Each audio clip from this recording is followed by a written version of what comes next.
سارے لا تمہیں بتا کر کے جاتا ہوں آج قرآن جینے کا سلیقہ کیسے دیکھتا ہے۔ بچہ پیدا ہو تو نام رکھو، وَإِنِّي أُعِيذُهَا بِكَ وَذُرِّيَّتَهَا مِنَ الشَّيْطَانِ سَمَّيْتُهَا مریم۔ حضرت حنہ نے کہا میں اس کا نام مریم رکھی ہوں۔ یہاں سے پتہ چلتا ہے بچہ پیدا ہونے کے بعد سب سے پہلی ڈیوٹی ماں باپ کی نام رکھنے کی ہے۔ اس کے بعد کیا ڈیوٹی ہے قرآن سے پوچھا، قرآن کہتا ہے وَالْوَالِدَاتُ يُرْضِعْنَ أَوْلَادَهُنَّ حَوْلَيْنِ كَامِلَيْنِ، والداؤں کو، ماؤں کو یہ چاہیے کہ اپنے بچوں کو دودھ پلائیں۔ ہم نے قرآن سے پوچھا کتنے دن پلائیں، حملہ وفصالہ 30 شہرا، حمل اور اس کو چھڑانا دودھ کی پوری مقدار 30 مہینے ہے، جس میں سے کم 6 مہینے پریگننسی کے ہے، 24 مہینے دودھ پلانے کی مدت ہے۔ قرآن نے یہ دودھ پلانے کی ایام رضاعت بتائی۔ اس کے بعد پھر پوچھا بچہ جب بڑا ہو جائے تو کیا کہا جائے، کہا باپ کو چاہیے کہ وہ نصیحت کرے۔ پورا سورہ لقمان پڑھو، یا بنی انہا ان تک مثقال حبۃ من خردل فتکن فی صخرۃ او فی السماء او فی الارض یأتی بها اللہ۔ بچوں کو نصیحت کرو، اے بیٹا گناہ کرو گے ذرے کے برابر بھی ہو تو اللہ تعالیٰ تمہیں وہ قیامت کے دن دکھائے گا۔ باپ یہ بچے کو سمجھائے اقیم الصلاۃ وامر بالمعروف وانہی عن المنکر واصبر علی ما اصابک۔ باپ اپنے بچے کو تربیت یہ کرے، قرآن سکھا رہا ہے، میں پوری زندگی بتا کر کے جاؤں گا، اے بیٹا نماز پڑھ، برائیوں سے رک، اچھائیوں کی بات کر، اور جو بھی مصیبت آئے اس پر صبر کر۔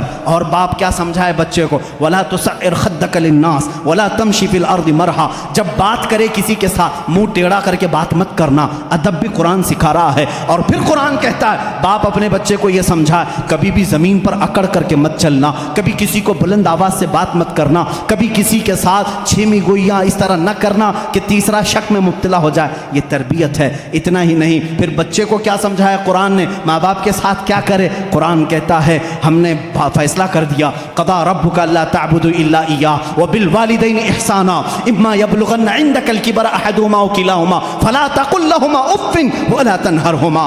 اے لوگو جب تمہارے ماں باپ میں سے کوئی ایک بوڑھا ہو جائے تو انہیں اف تک نہ کہنا، ان کے ساتھ نرم بات کرنا، انہیں جھڑکنا نہیں۔ ماں باپ کی تمیز قرآن دے رہا ہے۔ بچوں سے پوچھا گیا جب یہ بالغ ہو جائیں تو کیا کیا جائے، قرآن کہتا ہے وَإِذَا بَلَغَ الْأَطْفَالُ مِنْكُمُ الْحُلُمَ فَلْيَسْتَأْذِنُوا كَمَا اسْتَأْذَنَ الَّذِينَ مِنْ قَبْلِكُمْ۔ جب بچے بالغ ہو جائیں تو انہیں سکھاؤ کہ جب بھی گھر میں آئیں تو اجازت لے کر کے آئیں، اجازت کے ساتھ آئیں، ماں باپ کے پاس بھی آئیں تو اجازت کے ساتھ آئیں۔ قرآن معاشرہ پورا بتا رہا ہے، کسی کے گھر جاؤ تو کیا کریں۔ اللہ تعالیٰ فرماتا ہے لا تدخلوا بیوتا غیر بیوتکم حتی تستأنسوا۔ اپنے علاوہ کسی گھر دوسرے گھر جا رہے ہو تو پہلے سلام کر لو، دروازہ کھٹکھٹاؤ، اور اگر جواب نہ آئے وَإِن قِيلَ لَكُمُ ارْجِعُوا فَارْجِعُوا، واپس ہو جاؤ۔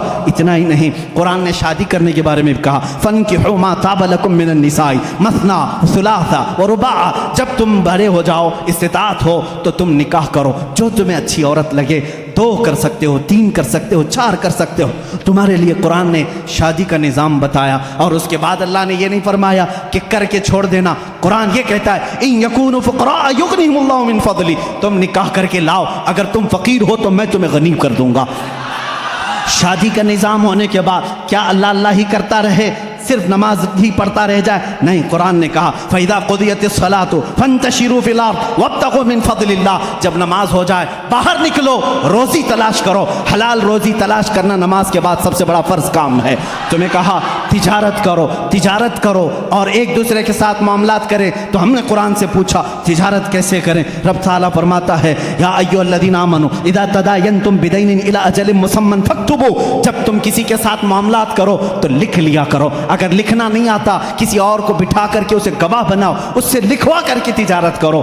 اتنا ہی نہیں، قرض کے معاملات آئیں اس کے لیے قرآن کہہ رہا ہے تجارت کے معاملات میں قرآن نے کتنا نفع لے سکتے ہو، کتنا لے نہیں سکتے، یہ سب چیزیں بتا رہا ہے۔ اب آؤ وہ معاملات جو تمہارے زندگی میں آتے ہیں، برائیاں جیسے، قرآن تمہاری آنکھوں پر پابندی لگا کر کہہ رہا ہے قل للمؤمنین یغضوا من ابصارہم ویحفظوا فروجہم۔ اے محبوب آپ مومنوں سے کہہ دیں اپنی آنکھیں نیچی رکھیں، اپنی شرمگاہ کی حفاظت کریں۔ عورتوں کو رب تعالیٰ فرما رہا ہے اے عورتیں اپنی نگاہیں نیچی رکھیں، اپنے بدن کو کسی کے سامنے ظاہر نہ کریں۔ ہاں اگر تم بے پردہ ہو سکتی ہو الا لبعولتہن او آبائہن او اخوانہن او بنی اخواتہن او نسائہن، صرف تم اپنے شوہروں کے پاس، اپنے باپ کے پاس، اپنے بھائیوں کے پاس، اپنے بھتیجوں کے پاس، اپنے بھانجوں کے پاس، ان کے پاس تم بے پردہ آ سکتی ہو۔ عورتوں کو یہ معاشرتی سلوک بتا رہا ہے۔ ہم نے پوچھا قرآن سے شوہر اور بیوی کا آپس کا تعلق کیا ہونا چاہیے؟